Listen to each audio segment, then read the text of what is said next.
If you've been listening to us for a while, you're bored with us. Because we've been saying the same thing to you in different ways for quite a long time. And the significant thing that we want you to realize is that everything that you want, no matter what it is, whether it's a relationship or a material object or a pile of money or a vacation or a conversation or an improved physical condition, everything that you want it because you believe you will feel better once you have it. And we want you to realize that all along, whether you knew it or not, that emotional improvement has been your objective. How you feel is everything, because how you feel is what you be in any moment in time. In other words, that's the life you're living. How you're feeling is the life you're living. How you're feeling is the life you're living. How you're feeling is the life you're living. How you're feeling is what it's about. And it doesn't matter what you're using as your excuse to feel the way you want to feel. In other words, whether it's the accomplishment of something that will be revered by others, or whether it's the accomplishment of something that just gives you personal satisfaction, or whether it's the accomplishment of something that can be measured in terms of assets or financial remuneration, or whether it's progress in terms of your physical prowess or your physical recovery, or an improvement in a relationship, or just improvement in clarity or in flexibility or in stamina or in energy or in stability. In other words, every single thing you want it because you believe you will feel better in the having of it. Well, what is a manifestation anyway? Something that you want. Is it necessary that others see it for it to be? Have to think about that, don't you? Did you ever want something and discover it privately and just keep it to yourself? Did you ever have a secret about something special? Or is it important that everybody else be in on it with you? Kind of makes you wonder what your desires are about. Are you showing off with them? Are you entertaining others with them? Or is a manifested desire a completion of something that you've set into motion? Why is a desire satisfying? Is it because others can see it and then understand your value as they see your manifestations? If you have more toys, are you a better person? Just wanting to stimulate a little thought about why you may want what you want. Because we know how you felt about it when you decided to come forth. We know that you saw the manifestation as evidence and culmination of aligned energy, that it was to be evidence of your creative experience. But you didn't plan on using manifested desires to make statements of who you are, because you already knew that. So it wasn't to gather a pile of manifested assets in order to look good to others who had various size piles of assets. So whether you know it or not, you are synthesizing life, and you are giving birth to new desires, and you're fulfilling your reason for being, because you are reaching into what is and asking for more, even if you don't put it into those words. And the source within you is always doing its part by riding the rocket of your desire, holding fast to the new idea, and finding vibrational resonance with it, and focusing completely and singularly upon it, meaning no split energy, holding it for the ready manifestation that you are calling fulfillment of whatever it is you've been asking for. So step 1 happens without you knowing it, and step 2 isn't your work anyway. But step 3 is what we are calling the art of allowing, is your work. And that work is, you must, if you want to feel good. You must, if you want to find resonance with who you are. You must, if you want to fulfill your reason for being. You must find a way of being a vibrational match to what you have, through your life's work, put into your vortex, into this vortex of creation. You must find a way of becoming a vibrational match to this idea, to this newness that you desire. You must find a way to feel prosperous even before the money comes or the money can't come. You must find a way to feel clarity even in confusion. And you might say, well, that doesn't sound that easy. And we say, it's easier than you have been believing it to be, because you have the ability to find the thought of something. You don't need the manifestation of it first. Many people say, well, show it to me and then I'll believe it. And we say, we understand that because there are plenty of people around you showing you things, but often you find a way of still not believing it for yourself. You believe it because someone is experiencing it, but you often don't believe it for yourself, you see. We want you to understand that you cannot wait to see it before you believe it. And if you will find a way of believing it before you see it, then it must show itself to you. A belief is just a thought you keep thinking. It's just a practice thought. Well, every process that we've offered, including the focus wheel, is for the purpose of helping you to go general enough that you stop blocking the signal. Okay. The signal is there for you, but sometimes the details, when you believe something that is flawed, when you believe you are inappropriate, that's a flawed premise and you can't get around it. Your life will keep reflecting things going wrong for you if you believe that you are inappropriate. Yes. It's a flawed premise. Yeah.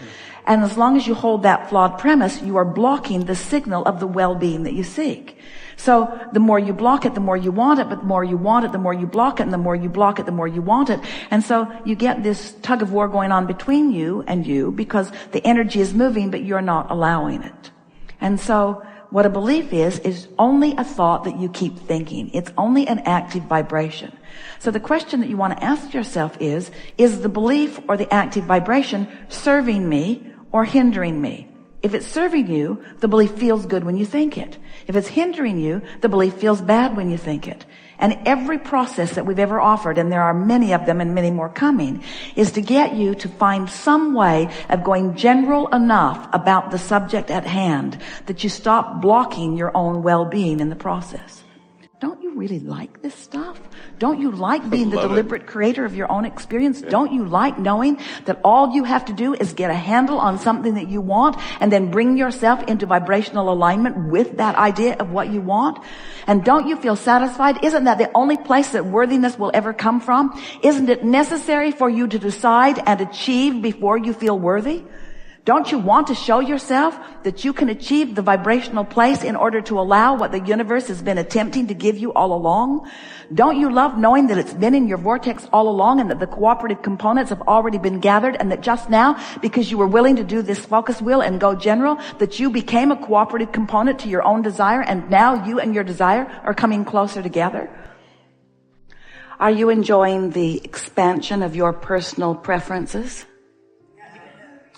A pure desire feels certain, and that's the desire that we want you to accomplish. Not just today, because we're goosing you up, but every day because you understand the laws of the universe.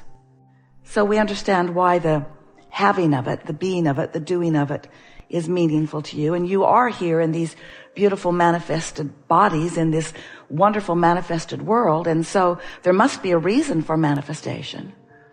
We just want to help you to discover that the path to manifesting, to having the flesh, blood, and boning part of your physical world, the tactile, sensual, physical part of your world, we want you to understand that the path to it is vibrational. The path to it is sensual. The path to it is emotional. It's not through action.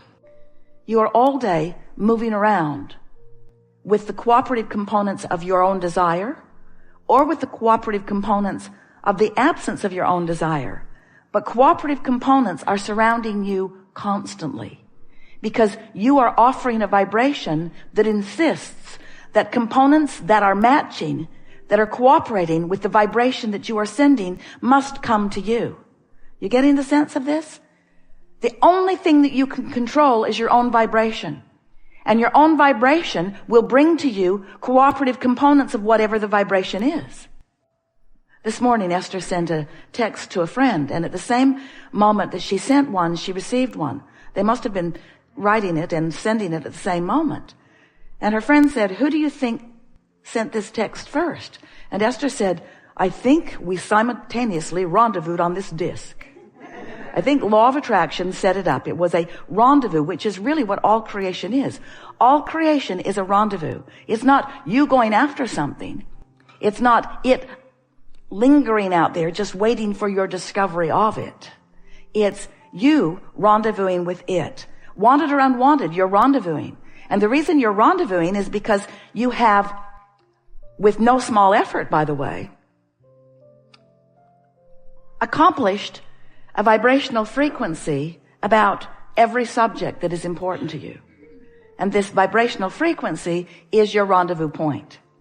So what we want to talk about today is selecting those rendezvous points, being aware of those rendezvous points, identifying the subjects, and then creating the vibrational frequency that yields to you not just the end result of the rendezvous point that you want, but the fun along the way of rendezvousing. A while ago, we wrote a book. And in the book, we described the emotional scale, where you might be depressed, you might be feeling fearful, you might be really discouraged, or you might be feeling love, you might be feeling appreciation, or something in between. You might be feeling overwhelmed or frustration. If you're feeling depressed, then revenge is a step in the right direction. If you're feeling revenge, then anger is a step in the right direction. But on this emotional scale, there are frequencies of greater and greater resistance. The worse you feel, the more resistance in the frequency, and the lower the frequency because of the resistance. You've got this vibration going on with you as your inner being has this vibration going on. And the question that we really want to ask is, what is the vibrational proximity of the vortex version of you and the grid version of you? In other words, who are you in terms of vibration, and who are you in terms of what you're allowing to manifest? That's really the question of the day, the week, the year, the century, the everything. That's the only thing that ever matters to you, is what is your frequency in relationship to the one that you have carefully crafted over all that you have lived. And the answer to that question lies within the emotions that you feel. The better you feel, the closer those frequencies are. The worse you feel, the more disparity there is between who you really are and what you've come to and what you're allowing yourself to be right now, this red hot minute. What is your point of attraction right now? So when we say to you that you have a very high flying frequency in your vibrational vortex, then that must make you understand that if you can achieve a consistent high-flying frequency in your day-to-day offering of thoughts and words and behaviors, that with a little bit of practice, you can get pretty good momentum going. And as that momentum becomes something that's so practiced that it's easy to keep going, then more and more you will be vibrating in sync with who you really are, so there will be little resistance or no resistance between who you really are and what you are wanting and where you're standing, so that you can receive the manifestations. You receive the inclinations. You receive the inspirations. You receive the impulses. You become a cooperative component in your own brilliant creation of life. And when you become a consistent cooperative component to the vortex that you've been creating, then the movement in your life experience is very exhilarating, because first of all, you feel good most of the time, and you have a leverage, you have flowing through you this energy that creates worlds, and what you're accomplishing in terms of how it feels and in terms of how it is perceived by those around you is really magnificent.